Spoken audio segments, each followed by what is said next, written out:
Hey everybody, it's Nancy Hart here, Whole Heart Evolution.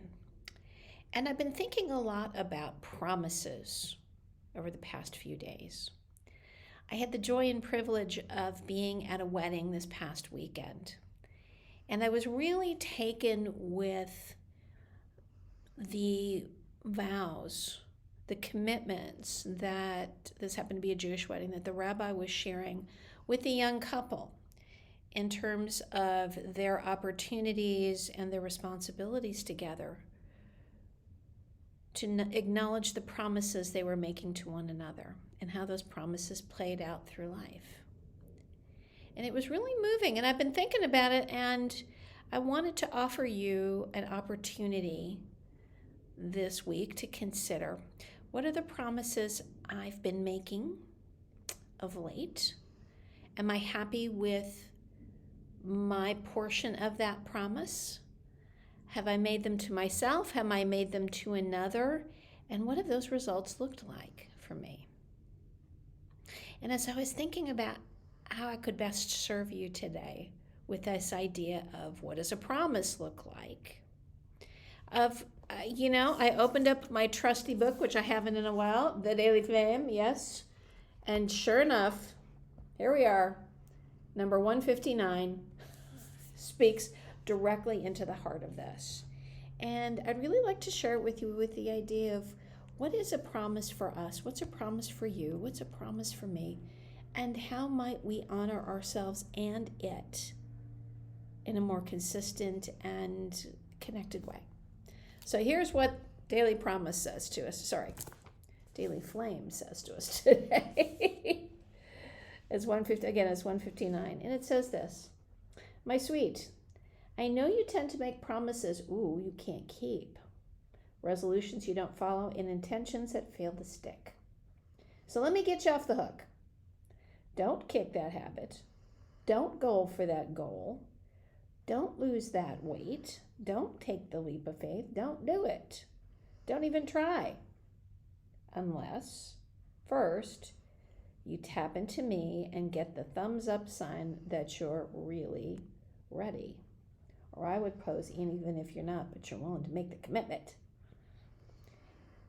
It goes on to say, until you really decide that it's finally time to quit the habit, accomplish the goal, and go for it with gusto, it's unlikely it's going to happen.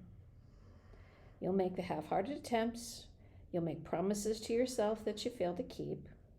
Your inner bully will do its best to whip you into shape. Yes, inner bully. But then some protector part that you may judge as a saboteur, addict, lazy bum, binge eater, or rebel that takes the wheel, and bam, you're doing it again or failing to do it again. Then you know the drill. You'll kick yourself for not following through. Your inner critic parts will have a field day. You'll lose trust in yourself. You'll feel like a loser, and that will only make you more vulnerable to failing to change the thing you wish to change. Do me a favor, my darling. Love and accept yourself just as you are, with or without that habit, with or without that accomplishment, with or without the transformation you desire. Get honest with yourself. See how it might actually be serving you right now to keep that habit, avoid that goal, or stay in your comfort zone. See if you can find appreciation for whatever is keeping you stuck, and thank it for what a good job it's doing protecting you from whatever it's afraid of. In my language as a coach, it's called a big, juicy paradigm, folks. I'm not suggesting, goes on Flame, I'm not suggesting you let yourself off the hook for bad behavior, but I'm also not suggesting that it helps to shame yourself when you're not doing what you promised yourself you'd do.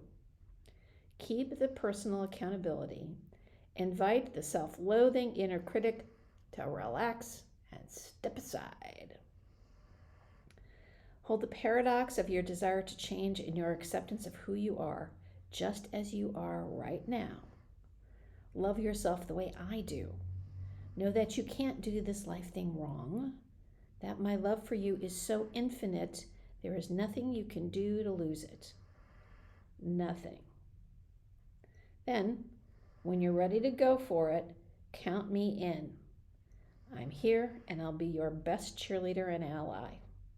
Signed, with radical acceptance, your inner pilot light, aka the voice of infinite intelligence speaking through and as you. Take that to heart, my friends.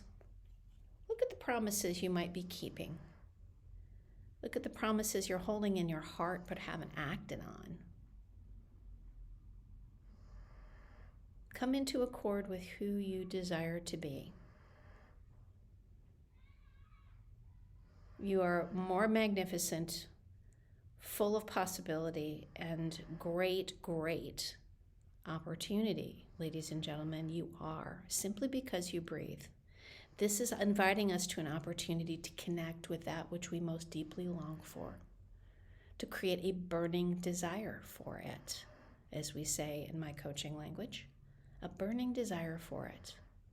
The pain of the problem and a burning desire for something different actually are both key ingredients to creating a new opportunity, a new vision, to keep that promise to yourself.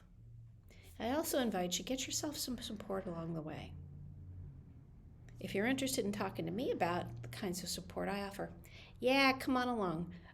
Reach out to me, Nancy at wholeheartevolution.com.